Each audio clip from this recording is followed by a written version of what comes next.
Hello दोस्तों, कैसे हो आप? Lots of energy, excitement and motivation के साथ थोड़ा डर, टेंशन एंड घबराहट। दोस्तों, ये सारी चीज़ें होता रहेगा। माय डियर फ्रेंड्स, ये सारी चीज़ों को आप बाईपास करोगे तभी तो सीए एग्ज़ाम पास करोगे। दोस्तों, जब तक सफल ना हो जाओ, नींद चैन को त्यागो तुम, संघर्षों से डरो नहीं, हर मुश्किल से लड़ो तुम। रुकना नहीं है अब कहीं, मेहनत का रंग लाओ तुम, सीए बनकर दिखाओ सबको, अपना नाम चमकाओ तुम। दोस्तों, इसी के साथ आज हम लोग टाइम ऑफ सप्लाई का रिवीजन करने जा रहे हैं। दोस्तों, ये टाइम ऑफ सप्लाई का रिवीजन हम लोग ICAI के स्टडी मटेरियल से करेंगे, सो डैट कि लास्ट टाइम में जो बच्चों को पैनिक रहता है, मैंने इंस्टीट्यूट का मटेरियल नहीं पढ़ा, तो वो पैनिकनेस आप लोगों का थोड़ा ख़त्म हो सकता है यहाँ से। दोस्तों, सबसे पहले हम लोग जानते हैं कि ऑलरेडी हम लोगों ने डिस्कस कर लिया है कि अगर आपका कोई भी ट्रांजैक्शन सप्लाई होता है, जिस समय आपका कोई भी ट्रांजैक्शन सप्लाई हो जाता है उसी समय आपका जीएसटी अट्रैक्ट हो जाता है। जीएसटी आपका अट्रैक्ट हो गया, गवर्नमेंट आपसे टैक्स लेने आ गया। तो यहाँ पे कोई भी ट्रांजैक्शन को सप्लाई बनने के लिए 4 चीज़ों का होना ज़रूरी है। सबसे पहले वो ट्रांजैक्शन में सप्लाई होना चाहिए गुड्स या सर्विसेज का, किसी पर्सन के थ्रू होना चाहिए, और ये जो ट्रांजैक्शन हुआ है कंसिडरेशंस के लिए हुआ है, और ये ट्रांजैक्शन बिजनेस के पर्पस से हुआ है या फर्दरेंस ऑफ बिजनेस के लिए हुआ है। अगर कोई भी ट्रांजैक्शन ये 4 कंडीशंस को फुलफिल कर देते हैं तो उसे सप्लाई मान लिया जाता है और आपके पास गवर्नमेंट टैक्स लेने के लिए आ जाएगा। इसके बाद आपका क्वेश्चन उठता है कि गवर्नमेंट जो टैक्स लेने के लिए, डेट इज जीएसटी लेने के लिए आया है, किस टाइप का हम लोग जीएसटी दें, किस टाइप का जीएसटी दें, इसे समझने के लिए हम लोग ने प्लेस ऑफ सप्लाई को पढ़ा। प्लेस ऑफ सप्लाई में हम लोग जाना कि कोई भी सप्लाई का प्लेस ऑफ सप्लाई कहाँ होगा। प्लेस ऑफ सप्लाई के बेसिस पे आपके सप्लाई 2 टाइप के होते हैं, एक आपका इंटरस्टेट सप्लाई होता है, एक आपका इंट्रास्टेट सप्लाई होगा। अगर इंटरस्टेट सप्लाई होगा तो उसके ऊपर आपका जीएसटी लग जाएगा। अगर आपका इंटरस्टेट सप्लाई होगा तो उसके ऊपर आपका आईजीएसटी लग जाएगा। अगर आपका इंट्रास्टेट सप्लाई होगा तो उसके ऊपर सीजीएसटी, एसजीएसटी या यूटीजीएसटी लगेगा। अब यहाँ तक प्लेस ऑफ सप्लाई को पढ़ने के बाद हम लोग समझ गए कि किस टाइप का टैक्स लगेगा, या तो आपका आईजीएसटी लगेगा या सीजीएसटी एंड एसजीएसटी या यूटीजीएसटी लगेगा। अब क्वेश्चन आता है कि ये जो टैक्स लग गया, ये टैक्स को कब मांगेगी गवर्नमेंट, व्हेन गवर्नमेंट ये टैक्स को कब मांगेगी। तो इस चीज़ों को समझने के लिए हम लोग टाइम ऑफ सप्लाई को पढ़ेंगे। उसके बाद का नेक्स्ट क्वेश्चन आएगा कि ऑन व्हाट अमाउंट, आपसे गवर्नमेंट कब टैक्स मांगने के लिए आई, ये डिसाइड हो गया। अब फिर नेक्स्ट क्वेश्चन आता है कि गवर्नमेंट आपसे किस अमाउंट पे टैक्स कलेक्ट करेगा, तो उसे समझने के लिए हम लोग वैल्यूएशन ऑफ सप्लाई को पढ़ेंगे। दोस्तों, आज के लेक्चर में हम लोग इस टाइम ऑफ सप्लाई का रिवीजन को चालू करते हैं। दोस्तों, इसी के साथ अब आगे हम लोग बढ़ते हैं इंस्टीट्यूट के स्टडी मटेरियल के साथ। सबसे पहले दोस्तों, टाइम ऑफ सप्लाई में हम लोग क्या देखेंगे? टाइम ऑफ सप्लाई में 2 चीज़ों को देखेंगे। अभी तक हम लोग जितने भी पढ़ चुके हैं, पढ़ने से ये तो समझ गए होंगे कि सप्लाई आपके 2 टाइप के होते हैं। सप्लाई या तो गुड्स का हो सकता है या तो सप्लाई सर्विसेज का हो सकता है। इसी कंसेप्ट के बेसिस पे टाइम ऑफ सप्लाई को भी 2 पार्ट में किया गया है। अगर आप गुड्स को सप्लाई करते हो तो टाइम ऑफ सप्लाई क्या होगा, अगर आप सर्विस का सप्लाई करते हो तो टाइम ऑफ सप्लाई क्या होगा। In the case of goods, अगर आप गुड्स का सप्लाई करते हो तो उसमें टाइम ऑफ सप्लाई का हम लोग क्या क्या कंसेप्ट पढ़ेंगे। सबसे पहले हम लोग देखेंगे कि फॉरवर्ड चार्ज के अंदर जो हम लोगों ने ऑलरेडी प्रीवियस चैप्टर में डिस्कस कर लिया है, forward charges and reverse charges. Forward charges के केस में टाइम ऑफ सप्लाई क्या होगा, रिवर्स चार्ज के केस में टाइम ऑफ सप्लाई क्या होगा। एक अभी हम लोग वाउचर का कंसेप्ट देखेंगे। वाउचर के केस में टाइम ऑफ सप्लाई क्या होगा? अगर टाइम ऑफ सप्लाई ये तीनों सिचुएशन में नहीं कवर हुआ तो रेसिडुअल केस क्या होगा दोस्तों?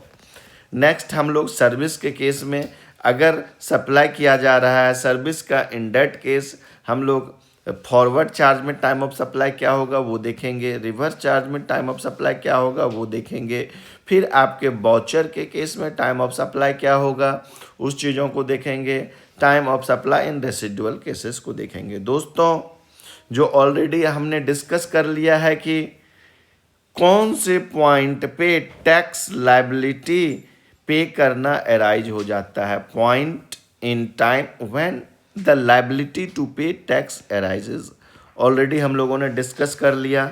सो the question arise that at what point of time in the aforesaid transaction GST becomes payable. इसी चीज़ों को दोस्तों हम लोग पढ़ने के लिए जा रहे हैं।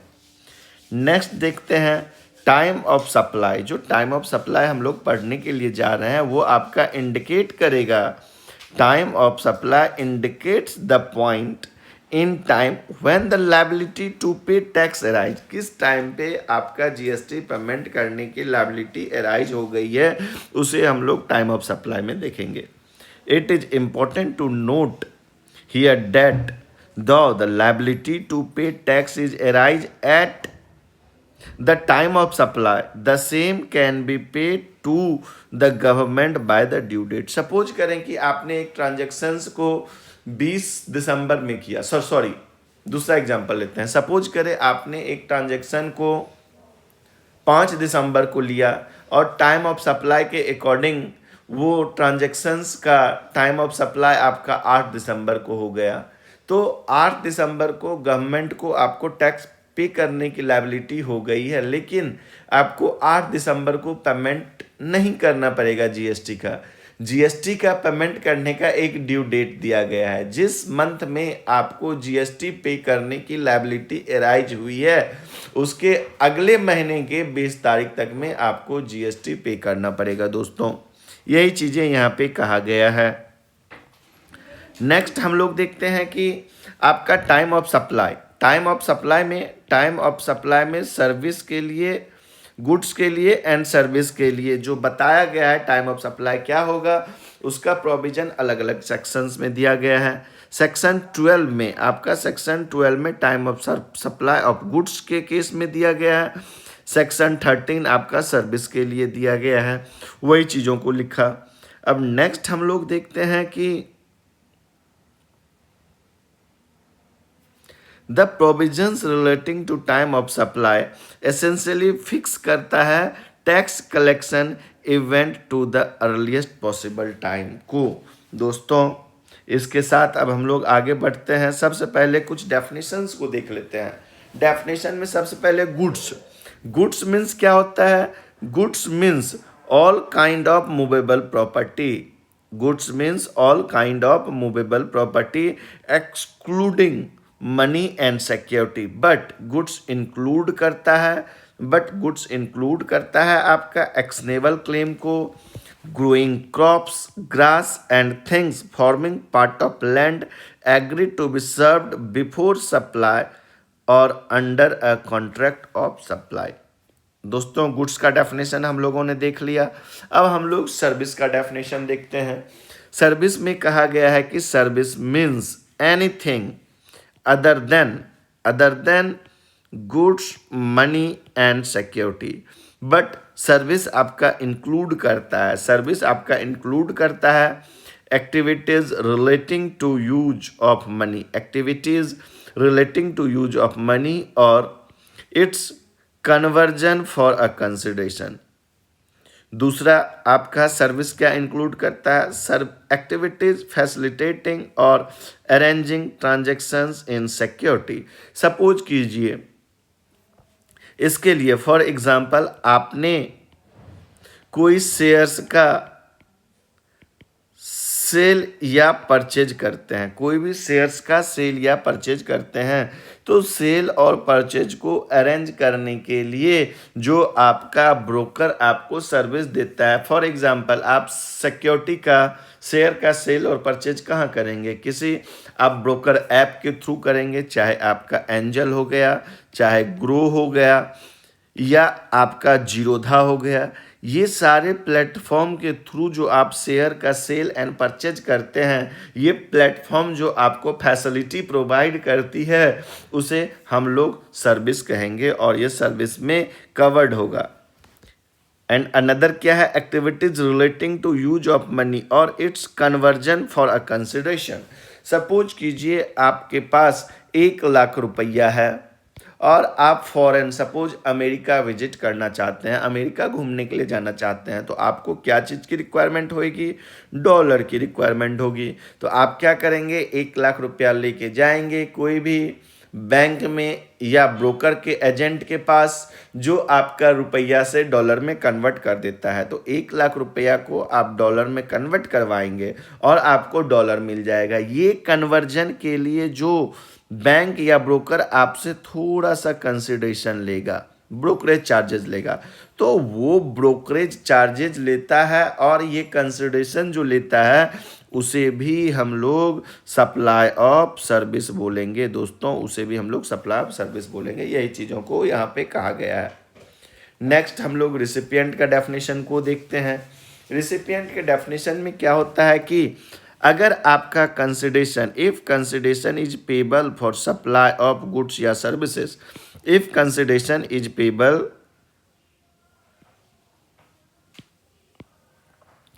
If consideration is payable for supply of goods या सर्विसेज, तो कौन आपका रिसिपिएंट हो जाएगा, person liable to pay the consideration. जो पर्सन को आप सप्लाई कर रहे हैं गुड्स या सर्विसेज को, और वही पर्सन आपका लायबल हो जाता है कंसिडरेशन को पे करने के लिए, तो उसे आप रेसिपिएंट कहेंगे।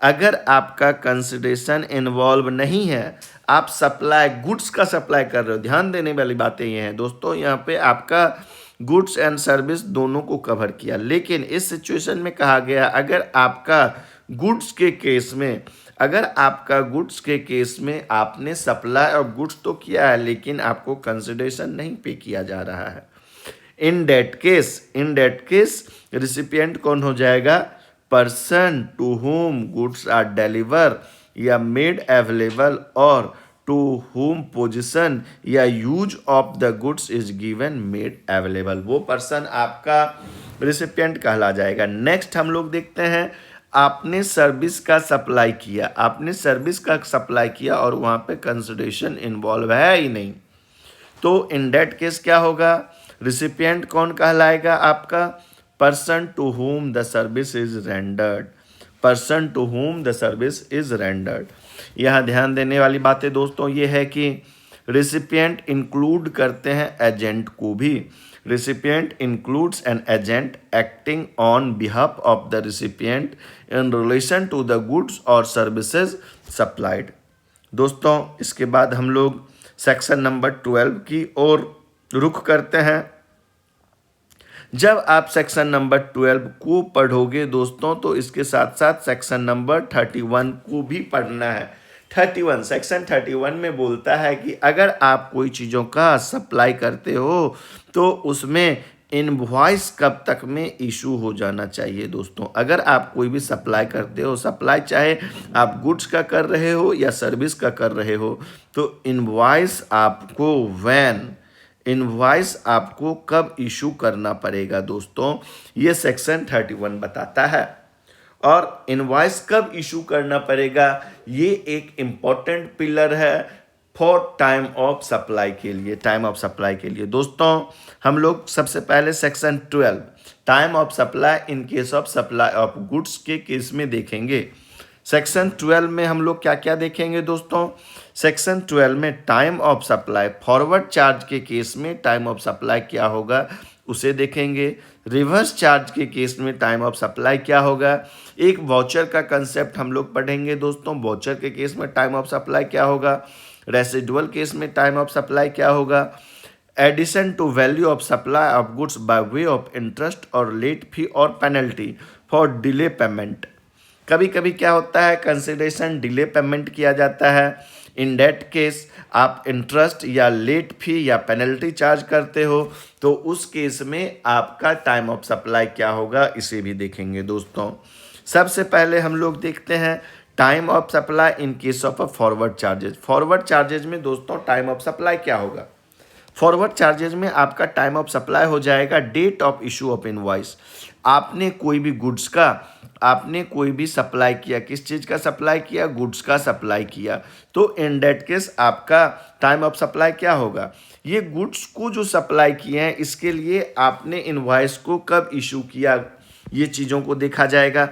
अगर आपने इनवॉइस को टाइम पे नहीं इशू किया, डेट मीन्स कि सेक्शन 31 में जो आपको बताया गया है कि इनवॉइस आपको कब इशू करना है, वो ड्यू डेट में आपने इनवॉइस को इशू नहीं किया। इन दैट केस क्या होगा? Last date to issue invoice under section 31। Section 31 के तहत आपको लास्ट डेट कब किया गया इनवॉइस इशू करने का, वो वाले डेट को लेंगे। और date of receipt of payment, मतलब जो सप्लायर है वो सप्लायर को पेमेंट कब रिसीव हो गया, पेमेंट कब रिसीव हो गया। ये तीनों केस में से जो अर्लियर होगा उसे टाइम ऑफ सप्लाई कहेंगे दोस्तों, वो डेट को टाइम ऑफ सप्लाई कहेंगे। यहाँ पे हम लोग देखते हैं सेक्शन 31 में कब कहा गया है कि आपको इनवॉइस इशू कर देना है, उस चीज़ों को एक बार देख लेते हैं दोस्तों।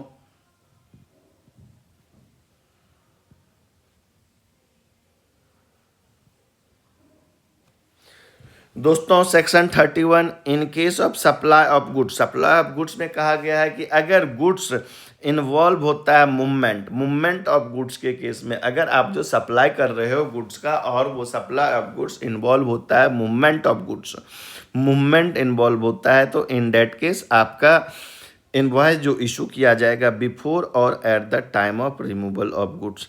अगर आपका सप्लाई मूवमेंट इन्वॉल्व नहीं होता है, अगर आपका सप्लाई मूवमेंट इन्वॉल्व नहीं करता है, तो बिफोर और at the delivery of time या making available goods to the recipient, ये हो जाएगा आपका, इस डेट को आपको इनवॉइस इशू करना पड़ेगा। इन case of continuous supply of goods में क्या हो जाएगा?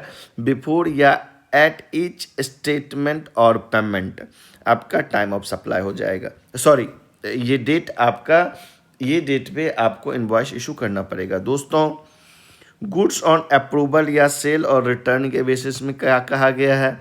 इनवॉइस बिफोर या at the time of supply और 6 month from the removal of goods which ever is earlier, आपको इनवॉइस इशू करना पड़ेगा दोस्तों ये अभी हम लोगों ने देख लिया कि सेक्शन 31 में आपका कब कहा गया है इनवॉइस इशू कर लेना चाहिए। अब इसमें एक दूसरा चीज़ों को देखते हैं। यहाँ जो कहा गया है date of receipt of payment, date of receipt of payment का मतलब क्या कहा है? इसमें कहा गया है कि जो सप्लायर है वो सप्लायर अपने बुक्स में एंट्री कर लिया है या बैंक में क्रेडिट हो गया, सप्लायर के बैंक में क्रेडिट हो गया।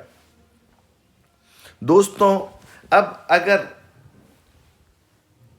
कोई एडवांस, कोई सप्लाई हम करना चाह रहे हैं और वो सप्लाई ऑफ गुड्स का सप्लाई करना चाह रहे हैं, इन दैट केस हमने जिसे हम गुड्स को सप्लाई करेंगे उससे कुछ एडवांस ले लिया, भाई आप हमें एडवांस दे दो तभी मैं आपको सप्लाई करूंगा। इन दैट केस, ये केवल गुड्स के केस के लिए बोल रहा हूं कि tax is not payable at the time of receipt of advance for supply of goods. यहाँ पे ध्यान देने वाली बातें हैं, केवल गुड्स के केस में, अगर गुड्स के केस में आपको एडवांस मिला है तो उस एडवांस के ऊपर आपको जीएसटी पे नहीं करना होगा, उसमें टाइम ऑफ सप्लाई नहीं निकलेगा। लेकिन अगर आप सर्विस के केस में आप सप्लाई कर रहे हो, किस चीज़ का कर रहे हो? सर्विस का कर रहे हो। इन दैट केस अगर आपने कोई एडवांस खा के बैठा है तो उसके ऊपर आपको टैक्स पे करना पड़ेगा। अगर आपको टैक्स पे करना पड़ेगा तो उसका टाइम ऑफ सप्लाई आपको निकालना पड़ेगा दोस्तों।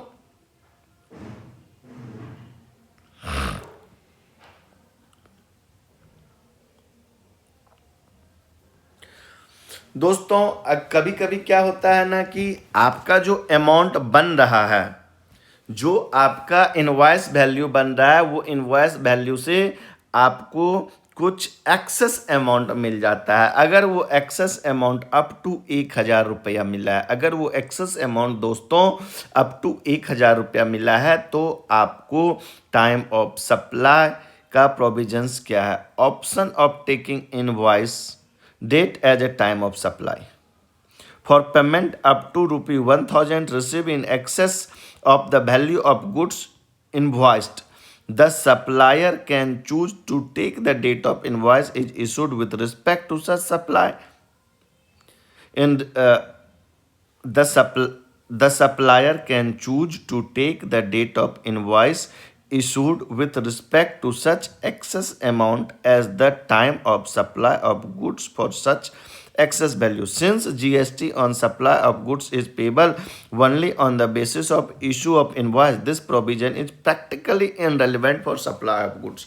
अगर आपका सप्लाई ऑफ गुड्स से रिलेटेड, आपने गुड्स का सप्लाई किया, उससे रिलेटेड आपका अगर एक्सेस अमाउंट 1,000 रुपया मिल जाता है, तो ये 1,000 रुपया पे सप्लाई ऑफ सर्विस के केस में जीएसटी नहीं लगेगा दोस्तों।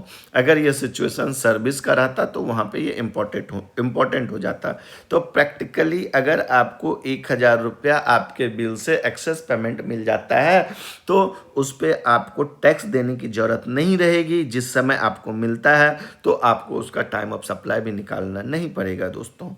नेक्स्ट हम लोग देखते हैं, अभी हम लोगों ने फॉरवर्ड चार्ज में देख लिया। नेक्स्ट हम लोग देखते हैं दोस्तों रिवर्स चार्ज के केस में। रिवर्स चार्ज के केस में टाइम ऑफ सप्लाई क्या होगा दोस्तों? रिवर्स चार्ज के केस में टाइम ऑफ सप्लाई, ये डायग्राम से हम लोग देख लेते हैं। इसमें कहा गया है date on which goods are received, कौन से डेट पे आपको गुड्स रिसीव्ड हो गया, और date on which the payment is recorded in the books of account of the recipient. Next point आपका है date on which the payment is debited in the bank of account of the recipient, या 31st day from the date of invoice by the supplier। ये चारों date में से जो date आपका earlier होगा वो आपका दोस्तों टाइम ऑफ सप्लाई हो जाएगा। अगर टाइम ऑफ सप्लाई डिटरमाइन नहीं किया जा रहा है थ्रू एव पैरामीटर, ये जो 4 पैरामीटर दिया गया है, ये 4 पैरामीटर के थ्रू अगर आपका टाइम ऑफ सप्लाई को डिटरमाइन नहीं कर पा रहे हो, then time of supply will be दोस्तों, then time of supply will be date on which goods are recorded in the books of account of the recipient of such supplier. दोस्तों next topic की ओर हम लोग move कर रहे हैं, और नेक्स्ट टॉपिक क्या है कि अगर आपका वॉचर के केस में, आपके दोस्तों वॉचर के केस में टाइम ऑफ सप्लाई क्या होगा? अगर वॉचर के केस में जिस समय आपका वॉचर सप्लाई किया जा रहा है, supply is not identifiable at the time of issue of the watcher. दोस्तों जिस समय वॉचर को इशू किया जा रहा है उस समय ये आइडेंटिफाइबल नहीं है कि इस वॉचर से क्या परचेज किया जाएगा। वॉचर होल्डर का मन है उस वॉचर से वो ग्रोसरी का भी आइटम परचेज कर सकता है, वो कपड़े भी परचेज कर सकता है, वो कोई फूड आइटम भी परचेज कर सकता है। डेट मीन्स जिस समय वॉचर को इशू किया गया उस समय ये आइडेंटिफाइबल नहीं है कि ये वॉचर को किस पर्पस के लिए यूज किया जाएगा। इन डेट केस आपका टाइम ऑफ सप्लाई हो जाएगा date of redemption of the voucher. जिस दिन आपने उस वॉचर को रिडीम किया है वो डेट आपका टाइम ऑफ सप्लाई हो जाएगा दोस्तों अगर आपका सप्लाई आइडेंटिफाइबल है at the time of issue of voucher, date means कि जिस समय वॉचर को इशू किया गया उस समय ये आइडेंटिफाइबल है कि इस वॉचर से आप केवल शर्ट को परचेज कर सकते हो, तो in that case time of supply हो जाएगा date of issue of voucher. जिस दिन उन्होंने वॉचर को इशू किया वही वाला डेट आपका टाइम ऑफ सप्लाई हो जाएगा दोस्तों। नेक्स्ट पॉइंट हम लोग बढ़ते हैं कि time of supply of goods in residual cases. Residual cases में क्या कहा गया? अगर आपका एबव पैरामीटर जो दिया गया वो एबव पैरामीटर के थ्रू टाइम ऑफ सप्लाई आप आइडेंटिफाई नहीं कर पा रहे हो तो क्या होगा? Date on which return is required to be filed. Return is required to be filed. दोस्तों जिस दिन आपको रिटर्न फाइल करने की रिक्वायरमेंट है, जिस दिन आपको रिटर्न फाइल करने की रिक्वायरमेंट है वो डेट आपका टाइम ऑफ सप्लाई हो जाएगा। इन अदर केस दोस्तों, अगर आप इसके थ्रू भी टाइम ऑफ सप्लाई डिटरमाइन नहीं कर पा रहे हो तो date on which GST is paid, जिस दिन आपने जीएसटी को पे किया है वही आपका टाइम ऑफ सप्लाई हो जाएगा दोस्तों। नेक्स्ट पॉइंट देखते हैं, time of supply in case of enhancement in the value on account of interest, late fee etcetera for delay payment of consideration. दोस्तों कभी कभी क्या होता है ना, हमने तो सप्लाई कर दिया, सप्लाई करने के लिए टर्म एंड कंडीशंस होते हैं कि आपको with in stipulated time payment करना पड़ेगा। अगर आप पेमेंट नहीं करते हो तो आपसे या तो इंटरेस्ट चार्ज किया जाएगा या लेट फी लिया जाएगा या आपके ऊपर पेनल्टी लगा दिया जाएगा। इन डेट केस मानो रिसिपिएंट ने आपको विद इन अ टाइम आपको पेमेंट नहीं किया तो आप उसके ऊपर या तो इंटरेस्ट लगा दिए या उससे आप लेट फी चार्ज किए हो या उसके ऊपर पेनल्टी चार्ज किए हो, तो वो वाले जो अमाउंट लेते हो ये अमाउंट, तो इसके लिए आपका टाइम ऑफ सप्लाई क्या होगा दोस्तों। Time of supply in case of addition in the value on account of interest, late fee, penalty or delayed payment for consideration of goods. Consideration of goods is the date on which the supplier receives such addition in the value. दोस्तों date means कि जिस दिन आपको interest, late फी या penalty मिला वो दिन, जिस दिन आपने रिसीव किया, जिस दिन आपने रिसीव्ड किया वो डेट आपका टाइम ऑफ सप्लाई हो जाएगा दोस्तों। नेक्स्ट हम लोग जो अभी सेक्शन 12 को देखे हैं, सेक्शन 12 को एक डायग्राम के फॉर्म में क्विक रिवीजन कर लेते हैं दोस्तों। सबसे पहले time of supply under forward charge. Forward charge में आपका टाइम ऑफ सप्लाई क्या होगा, डेट ऑफ इशू या due date of issue of tax invoice under section 31। दूसरा आपका हो जाएगा date of recording the payment in the books of account of the supplier. Third point, date on which payment is credited in the bank account of the supplier. ये तीनों date में which ever is earlier वो आपका time of supply हो जाएगा दोस्तों।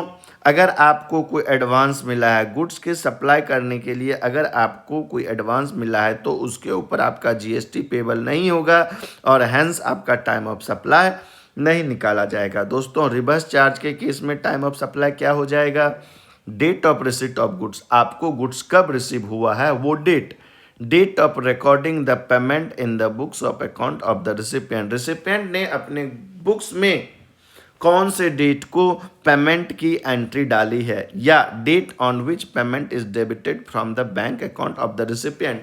Recipient के bank account में वो पेमेंट कब डेबिट हो गया, ये तीनों डेट में से, या 31st day from the issue of the invoice by the supplier. 31st day from the date of issue of the invoice by the supplier. ये चारों डेट में से जो डेट आपका अर्लियर हो जाएगा वो आपके लिए टाइम ऑफ सप्लाई हो जाएगा दोस्तों। If the above events are unascertainable, ऊपर वाले इवेंट जो 4 इवेंट है वो चारों इवेंट अगर आपका अनअसर्टेनेबल है तो टाइम ऑफ सप्लाई हो जाएगा date of entry of the goods in the books of account of the recipient. दोस्तों नेक्स्ट हम लोग देखते हैं कि time of supply of voucher exchangeable for goods. अगर कोई वाउचर को सप्लाई किया जाता है, अगर कोई सप्लायर वाउचर को सप्लाई करता है, इन डेट केस आपका टाइम ऑफ सप्लाई क्या हो जाएगा दोस्तों, date of issue of voucher if supply is identifiable at that point. जो वाउचर को इशू किया गया है वो वाउचर से क्या परचेज किया जाएगा, फ्यूचर में वो वाउचर से क्या परचेज किया जाएगा दोस्तों, ये चीज़ें अगर आपका आइडेंटिफाइबल है तो टाइम ऑफ सप्लाई वाउचर के केस में हो जाएगा जिस दिन वो वाउचर को इशू किया गया है दोस्तों। अगर वो वाउचर से क्या परचेज किया जा सकता है, अगर वो आइडेंटिफाइबल नहीं है दोस्तों, वो वाउचर से आप शर्ट भी परचेज कर सकते हो, ग्रोसरी आइटम भी परचेज कर सकते हो, मूवी टिकट भी परचेज कर सकते हो। डेट मीन्स कि दोस्तों, डेट मीन्स कि वो वाउचर से आप कुछ भी परचेज कर सकते हो। तो इन डेट केस आपका टाइम ऑफ सप्लाई क्या हो जाएगा दोस्तों, इन डेट केस आपका टाइम ऑफ सप्लाई हो जाएगा जिस दिन वो वाउचर का रिडम्पशन किया गया है, जिस डेट को उस वाउचर का रिडम्पशन किया गया है दोस्तों, वो आपका टाइम ऑफ सप्लाई हो जाएगा दोस्तों ये टोटल आपका time of supply in case of supply of goods का ये एक चार्ट में कवर हो जाता है। दोस्तों अगर आपका टाइम ऑफ सप्लाई जो ऊपर प्रोविजंस दिया गया है उस प्रोविजंस के थ्रू नहीं होता है तो क्या होगा, रेसिडुअल केस अप्लाई हो जाएगा। रेसिडुअल केस में क्या हो जाएगा, टाइम ऑफ सप्लाई क्या होगा, where a periodical return is to be file due date of such return. अगर पीरियोडिकल रिटर्न फाइल किया जाता है सप्लायर के थ्रू तो आपका वो ड्यू डेट, पीरियोडिकल रिटर्न का ड्यू डेट क्या है, वो आपका टाइम ऑफ सप्लाई हो जाएगा। अगर पीरियोडिकल रिटर्न भी फाइल नहीं किया जाता है तो in any other case the date on which tax is paid, जिस दिन टैक्स को पेमेंट किया गया वही आपका टाइम ऑफ सप्लाई हो जाएगा। दोस्तों अब एक हम लोग additional value, addition in value by way of interest, late fee, penalty for delay payment of consideration for goods. तो अभी जो हम लोगों ने ऊपर देखा था कि आपका टाइम ऑफ सप्लाई, जब आपने सप्लाई कर दिया, कंसिडरेशन आपको विद इन टाइम नहीं मिला तो आपने interest, penalty, late fee charge कर दिया और उसे रिकवर कर लिया। In that case time of supply क्या हो जाएगा, date on which the supplier receive such addition in the value. दोस्तों ये आपका टाइम ऑफ सप्लाई हो जाएगा। इसी के साथ दोस्तों आपका सेक्शन 12 कंप्लीट होता है। अब हम लोग सेक्शन 13 की ओर मूव कर रहे हैं। सेक्शन 13 क्या कहता है, time of supply of service. अगर आप सर्विस का सप्लाई किए हैं तो आपका टाइम ऑफ सप्लाई क्या होगा दोस्तों सेक्शन 13 में हम लोग क्या देखेंगे, वही सेम चीज़ें जो हमने गुड्स के केस में देखा था। फॉरवर्ड चार्जेज में अगर आप सप्लाई करते हो और टैक्स पेमेंट की लायबिलिटी फॉरवर्ड चार्ज में होती है तो टाइम ऑफ सप्लाई क्या होगा। रिवर्स चार्ज के केस में टाइम ऑफ सप्लाई क्या होगा। वाउचर के केस में टाइम ऑफ सप्लाई क्या होगा। अगर एबव कंडीशन, एबव सिचुएशन आपका सप्लाई फॉल नहीं करता है तो रेसिडुअल केस दिया गया है, वो रेसिडुअल केस में टाइम ऑफ सप्लाई क्या होगा। Addition to the value of supply of service by way of interest, late fee और penalty for delayed payment, in this situation आपका टाइम ऑफ सप्लाई क्या होगा। दोस्तों पहले हम लोग देखते हैं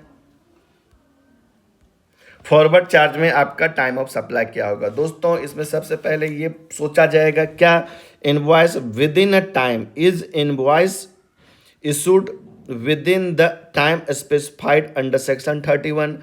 अगर आपका जो इनवॉइस है, जो आपने सप्लाई ऑफ सर्विस किया है, वो सप्लाई ऑफ सर्विस के लिए जो invoice as per section 31 issue होना चाहिए था, क्या वो इनवॉइस इशू हुआ एज पर सेक्शन 31। अगर वो within a due date में आपका इनवॉइस इशू हुआ है तो टाइम ऑफ सप्लाई क्या होगा, टाइम ऑफ सप्लाई आपका हो जाएगा date of issue of invoice. हम लोग देखेंगे इनवॉइस को किस डेट में इशू किया गया, पेमेंट किस डेट में रिकॉर्ड किया गया सप्लायर के बुक में, और वो पेमेंट सप्लायर के अकाउंट में किस दिन क्रेडिट हुआ। ये तीनों डेट में से जो डेट सबसे पहले आएगा, अर्लियर होएगा, वो आपका टाइम ऑफ सप्लाई हो जाएगा। अगर आपका इनवॉइस इशू नहीं किया गया within a time specified under section 31 तो in that case time of supply क्या होगा, टाइम ऑफ सप्लाई हो जाएगा आपका date of provision of service, किस डेट को ये सर्विस दिया गया है, date on which the payment is recorded in the books of the supplier, supplier के बुक में किस डेट को पेमेंट रिकॉर्ड किया गया है, या सप्लायर के बैंक अकाउंट में किस दिन वो पेमेंट क्रेडिट हुआ है। ये तीनों डेट में से दोस्तों जो डेट आपका अर्लियर होएगा वो आपका टाइम ऑफ सप्लाई हो जाएगा। दोस्तों अगर time of supply, if time of supply can not be determined by both of the above method, means ये जो दो मेथड 1 और मेथड 2, दोनों मेथड से अगर आपका टाइम ऑफ सप्लाई आइडेंटिफाइबल नहीं होगा तो date of receipt of service in the books of account of the recipient, recipient अपने बुक्स में जिस दिन रिकॉर्ड करेगा कि ये पर्टिकुलर डेट को हमने सर्विस लिया है, वो डेट आपका टाइम ऑफ सप्लाई कहला जाएगा। दोस्तों वो डेट आपका टाइम ऑफ सप्लाई कहला जाएगा। अगर आपको एक्सेस पेमेंट मिला है अप टू 1000 तो आपको option of taking invoice date as a time of supply, यहाँ पे आपके पास ऑप्शन दिया गया है कि जिस दिन आप इनवॉइस को इशू करोगे वो डेट आपका टाइम ऑफ सप्लाई होगा। दोस्तों ये वाली चीज़ें आपके गुड्स के केस में इनरेलीवेंट है, सर्विस के केस में ये वाली पॉइंट रेलिवेंट है। दोस्तों इसे हम लोग देखते हैं।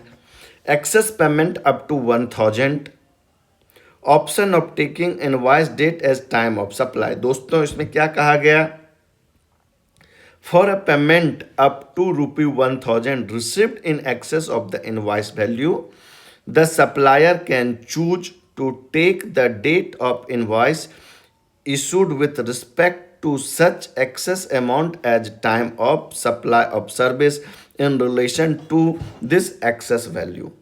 दोस्तों this provision facilitate the supplier to defer payment of tax on a small amount typically received by him in excess of the invoice amount. दोस्तों नेक्स्ट हम लोग रिवर्स चार्ज को देखेंगे। रिवर्स चार्ज के केस में आपका टाइम ऑफ सप्लाई क्या होगा। दोस्तों रिवर्स चार्जेस में आपका टाइम ऑफ सप्लाई क्या होगा, date on which the payment is recorded in the books of account of the recipient of service. वो डेट जिस दिन जो सर्विस जिन्होंने रिसीव किया है, रिसिपिएंट अपने बुक्स में पेमेंट की एंट्री कब रिकॉर्ड की है।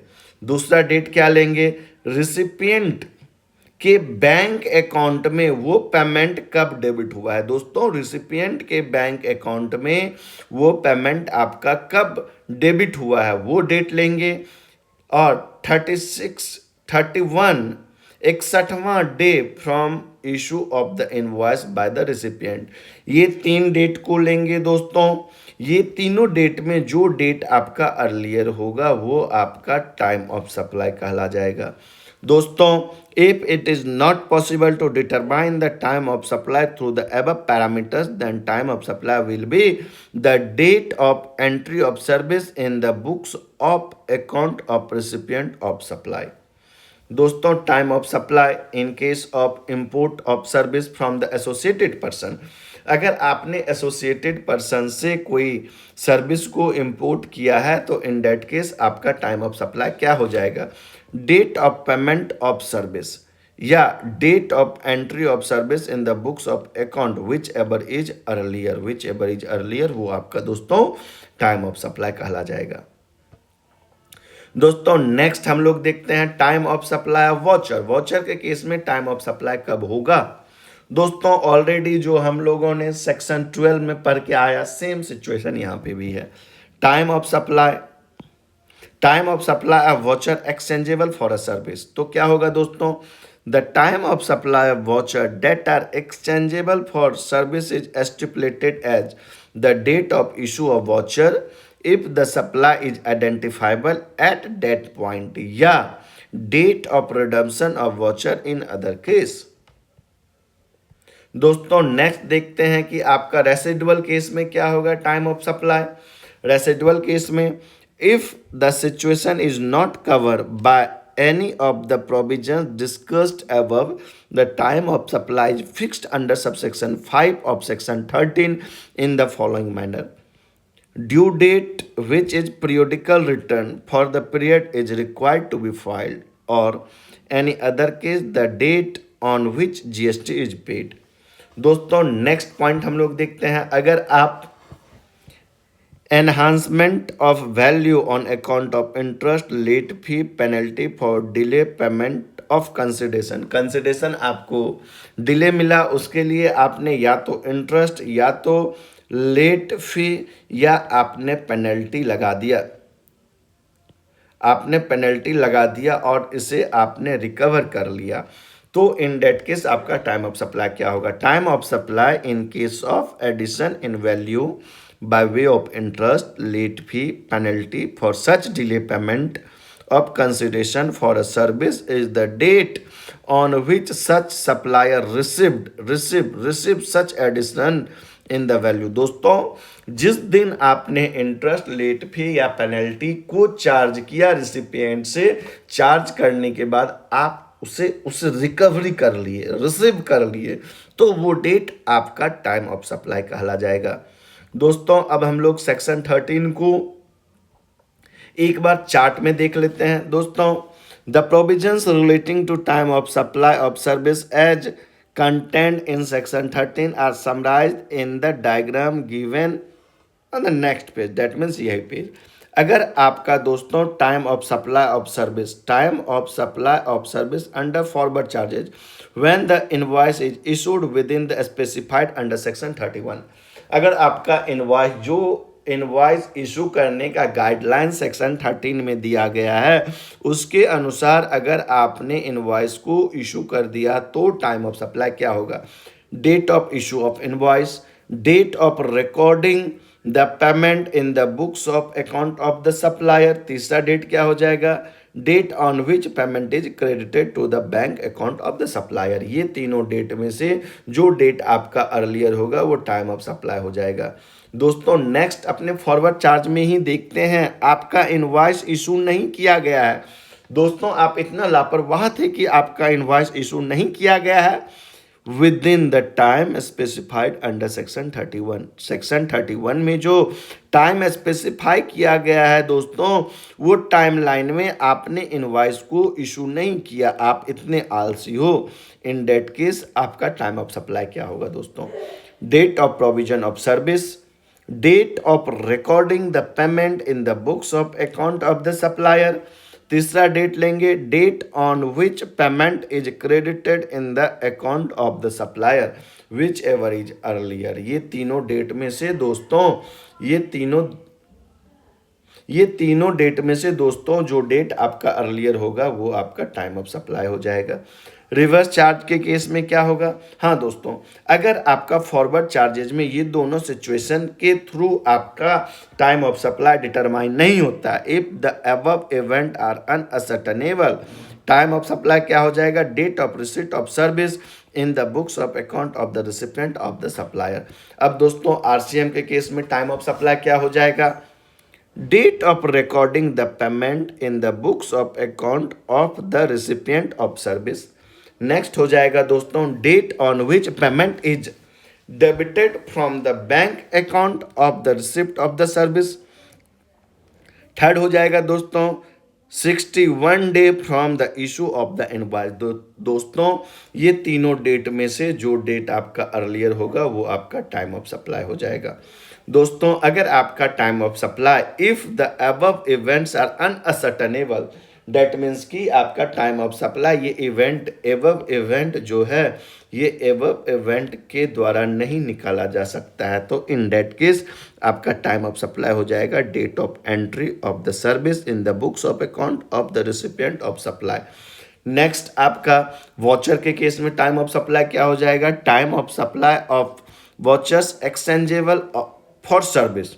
तो आपका date of issue of voucher अगर if the supply is identifiable at that point, otherwise date of redemption of watcher in other case. दोस्तों नेक्स्ट देखते हैं रेसिडुअल केस में, अगर आपका टाइम ऑफ सप्लाई ये सारे सिचुएशन में फॉल नहीं करता है,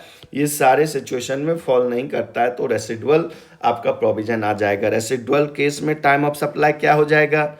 Where a periodical return is to be filed, जहाँ पे आपका periodical रिटर्न फाइल किया जाता है तो due date of such return, वो रिटर्न का जो ड्यू डेट होगा वो टाइम ऑफ सप्लाई कहला जाएगा। अगर दोस्तों आप इतने नालायक हो, आप periodical रिटर्न भी फाइल नहीं करते हो या आपके ऊपर उसकी रिस्पॉन्सिबिलिटी नहीं आती है, तो in that case the date on which tax is paid, जिस दिन आपने टैक्स को पे किया है वो डेट आपका टाइम ऑफ सप्लाई आ जाएगा। दोस्तों in addition in the value by way of interest, late fee, penalty for delayed of payment of consideration of service, तो टाइम ऑफ सप्लाई क्या हो जाएगा? Date on which the supplier receive such addition in the value, जिस दिन दोस्तों ये additional value supplier ने recover कर लिया रिसिपिएंट से, तो वो डेट आपका टाइम ऑफ सप्लाई हो जाएगा। दोस्तों इसी के साथ आपका टाइम ऑफ सप्लाई का प्रोविजंस खत्म होता है। टाइम ऑफ सप्लाई चैप्टर्स एक बहुत ही इंपॉर्टेंट चैप्टर है। आप इस चैप्टर से each attempt up to 5 marks का क्वेश्चन देख सकते हैं। दोस्तों मैं बहुत शॉर्ट में जो आपका इम्पोर्टेंट है एग्जाम पॉइंट ऑफ व्यू से उसे स्टडी मटेरियल से रिवाइज करवा दिया है। दोस्तों एक बार आप इसे देख लोगे तो आपको ऐसा नहीं लगेगा कि हमने स्टडी मटेरियल इंस्टीट्यूट के स्टडी मटेरियल को इग्नोर किया। दोस्तों अगर ये वीडियो आपको पसंद आया, मेरा एफर्ट्स आपको समझ आया, आप नेक्स्ट वीडियो के लिए हमें मोटिवेट करना चाहते हैं तो प्लीज़ मेरे चैनल को सब्सक्राइब करें, इस वीडियो को लाइक करें। अगर आपको कुछ सजेशन देना है दोस्तों तो वो सजेशन कमेंट बॉक्स में